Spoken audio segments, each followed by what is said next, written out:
ini merupakan satu momentum besar yang tidak bisa kita tinggalkan dan tidak bisa kita lupakan. Mobilisasi diam, berhenti mobilisasi. Silakan. Assalamualaikum warahmatullahi wabarakatuh. Salam, Om Swastiastu, salam nama budaya, salam kebajikan. Di sini kita dari Cipayung Plus dan seluruh kami ingin menagih 25, menagih janji 25 tahun reformasi. Mungkin tidak banyak orasi politik saya, alangkah baiknya saya membuka. Selamat siang Bapak Kepolisian, dan selamat siang untuk abang-abang saya perwira yang semua di sini. Mungkin kami dari sini Cipayung Plus ingin menagih janji 25 tahun reformasi. Banyaknya praktek-praktek politik, banyaknya praktek-praktek korupsi pada 10 tahun kepemimpinan dari Bapak Jokowi.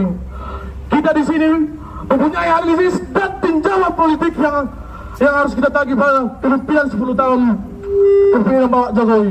Mungkin pada saat ini Bapak Jokowi di Istana Presiden melihat adik-adiknya di sini aksi dan bertawa-tawa, tetapi di dalam ketawaan itu ada revolusi pada hari ini, kawan-kawan. Semangat, kawan-kawan. Gerakan mahasiswa Indonesia, dan marilah kita menyanyikan lagu kebangsaan. Para kawan-kawan, untuk berdiri, rapikan barisan agar kita mulai menyampaikan orasi politik kita. Kawan-kawan, Indonesia Raya, merdeka, merdeka, hiduplah Indonesia Raya. Tolong tetap bernyanyi, tutup tertindak, kita sebangun malangan, sebab mundur adalah pengkhianatan. Betul? Oke, saya serahkan kepada orang tersebut. Sekian.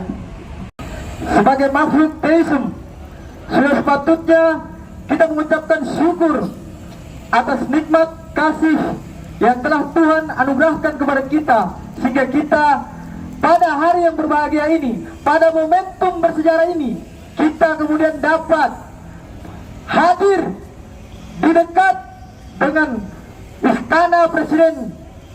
Sangat mustahil untuk mencapai kesejahteraan, sangat mustahil untuk mencapai kemerdekaan apabila tidak adanya persatuan di antara kita. Sepakat, kawan-kawan? Selain daripada hari bahwa reformasi memiliki tuntutan-tuntutan utamanya, diantaranya bagaimana untuk menertibkan, menetralkan, menstabilkan tadi atau adanya kepemimpinan yang begitu otoriter, kepemimpinan yang sewenang-wenang selama 32 tahun. Bahwa janji reformasi belum dituntaskan, artinya bahwa pemerintahan Jokowi Maruf hari ini masih gagal. Semangat, kawan-kawan. Tidak saja itu, pangan rakyat, kedaulatan ekonomi itu sama sekali belum kita rasakan sebetulnya. Kedaulatan ekonomi pemerintah hari ini masih dalam cengkraman oligarki. Kita masih tunduk terhadap kapitalisme. Kita tidak mampu menegakkan apa yang disebut sebagai ekonomi Pancasila. Kita tidak bisa berdikari secara ekonomi. Kaya raya, tanah kami subur Tuhan. Di negeri permai ini berjuta rakyat pertimbangkan, anak urusan sekolah. Teman-teman, silakan teman-teman, saya harapkan untuk border bikin satu lingkaran untuk sebentar lagi kita akan melakukan bangkasan sebagai wujud daripada keseriusan kita dalam menyampaikan apa yang menjadi problematika yang sehingga mengharuskan kita sampai di titik ini melakukan aksi ini. Dengan segudang carut marut politik berbangsa dan bernegara yang kita rasakan hari ini, rekan-rekan sekalian.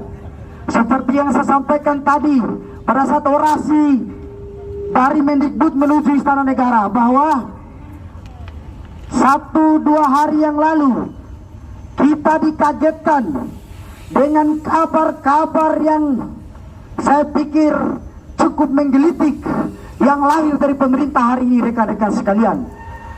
genap 5 orang sudah kabinet di bawah pimpinan Bapak Insinyur Joko Widodo 10 tahun terakhir melakukan tindak pidana korupsi, rekan-rekan sekalian. Genap 5 orang. 2-3 hari yang lalu kita dikagetkan dengan tindak pidana korupsi yang dilakukan Menkominfo dalam hal proyek BTS, rekan-rekan sekalian. Ini menunjukkan, sekali lagi saya katakan, ketidakbecusan daripada Joko Widodo menjalankan peran dan fungsinya sebagai pimpinan negara. Dalam hal ini menteri ditunjuk, diamanahkan oleh seorang presiden. 5 orang. Ini menunjukkan tuh bahwa seorang presiden menunjuk orang-orang yang tidak kompeten untuk mengisi ruang-ruang jabatan-jabatan strategis di Republik ini, saudara-saudara sekalian. Oleh karenanya, sekali lagi, bahwa disampaikan oleh orator-orator sebelumnya dalam tindak pidana korupsi, kolusi dan nepotisme, rekan-rekan sekalian. Ada beberapa orang yang terseret namanya dalam kasus korupsi impor garam. Ada beberapa menteri yang terlibat namanya dalam pelanggaran-pelanggaran HAM. Ada beberapa menteri juga yang terlibat dalam korupsi pupuk bersubsidi, dan ada juga menteri dan pejabat lainnya yang kemudian terindikasi melakukan korupsi besar-besaran dalam tubuh Kemenkeu. Saudara, di sini adalah untuk melanjutkan apa yang kemudian menjadi perjuangan kita sejak awal, bahwa pertama, tepat di Hari Pendidikan Nasional kita melakukan aksi unjuk rasa untuk menyampaikan persoalan-persoalan yang kemudian terjadi di Republik ini, teman-teman. Di mana di kawasan-kawasan terpencil belum masuk pendidikan, di mana masih banyak rakyat yang belum mencicipi pendidikan, teman-teman. Selayaknya di 2 periode Presiden Jokowi, selayaknya belajar dari periode pertama, tetapi justru cenderung memanfaatkan kekuasaan untuk kroni-kroninya. Lalu kemudian hari ini, setelah Hari Kebangkitan Nasional, tepat kita memperingati Hari Reformasi 25 tahun, di mana ada 6 tuntutan reformasi. Bicara soal KKN, bicara soal pelanggar HAM, bicara soal pejabat dan para kroni-kroninya. Hari ini kita melihat Presiden Joko Widodo memanfaatkan kursi presiden untuk kemudian panggung 2024. Tetapi di luar daripada itu, kami fokus pada persoalan-persoalan HAM. Bicara pelanggar HAM, kebebasan berpendapat, teman-teman, mahasiswa dibungkam. Bahwa jika dulu para pendahulu Republik Indonesia ini, nenek moyang kita merebut kemerdekaan dengan mempertaruhkan nyawanya, maka hari ini teman-teman mahasiswa mempertaruhkan status mahasiswanya untuk mencapai kebebasan di kampus, kawan-kawan. Maka dari itu, ini bukan serta-merta kami hadir di sini sebagai euforia, bukan sebagai momentum, tapi kami mengajak, kami menghimbau kepada rekan-rekan media, kepada awak aparat, dan kepada siapapun saya bertanggung jawab atas apa yang saya sampaikan tepat di depan ini, kawan-kawan. Bahwa saya mengundang kita untuk melakukan revolusi Oktober yang kemudian pada bulan 10 nanti, tepat di mana 4 tahun evaluasi Jokowi, kita harus maksimalkan kekuatan ini. Bahwa setelah hari ini kita harus bangun kekuatan masif secara masuk ke dalam kampus-kampus, teman-teman.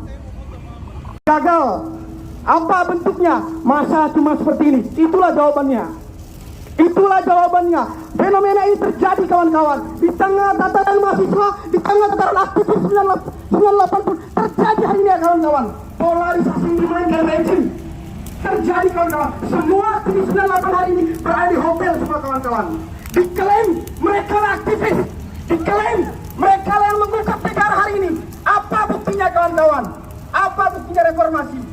Mungkin kawan-kawan sudah banyak menyampaikan di momentum menyambut Hari Kebangkitan Nasional di tahun 1908. Kita, kawan-kawan, saya pastikan itu gerak secara bangsa kita. 78 tahun Indonesia merdeka bukan tanpa pergerakan satu, kawan-kawan. Kita perlu sampaikan kepada polisi dan tentara. Hari ini kenapa fenomena kita perlu menyampaikan ke mereka, kawan-kawan? Hari ini TNI minta. Itu pertanyaan besar buat kita, yang harusnya kita lontarkan pada siapa? Kemendikbud sebagai budaya membentuk karakter bangsa ini sebenarnya. Dan di sini kepada rezim Jokowi, 25 tahun reformasi, kawan-kawan.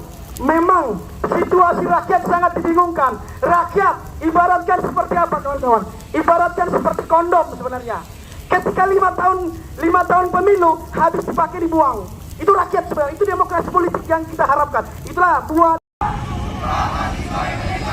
kami mahasiswa yang bersumpah berbangsa satu, memperjuangkan keadilan keadilan.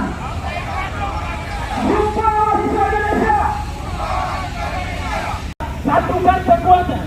Kita turun di sini menyampaikan kepada Bapak Presiden Joko Widodo untuk kemudian merefleksikan, untuk kemudian melihat kembali apa yang sudah dia lakukan, apa yang sudah dia kerjakan dalam 10 tahun, dalam 9 tahun terakhir.